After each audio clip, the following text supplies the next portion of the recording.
ప్రాణం అని విన్నవించు ఈ పాటని, నువ్వు నా ప్రాణమని విన్నవించు ఈ పాటని.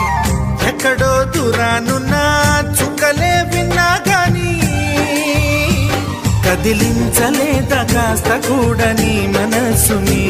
పరదాలు దాటి ఒక్కసారి పలకరించవేమి.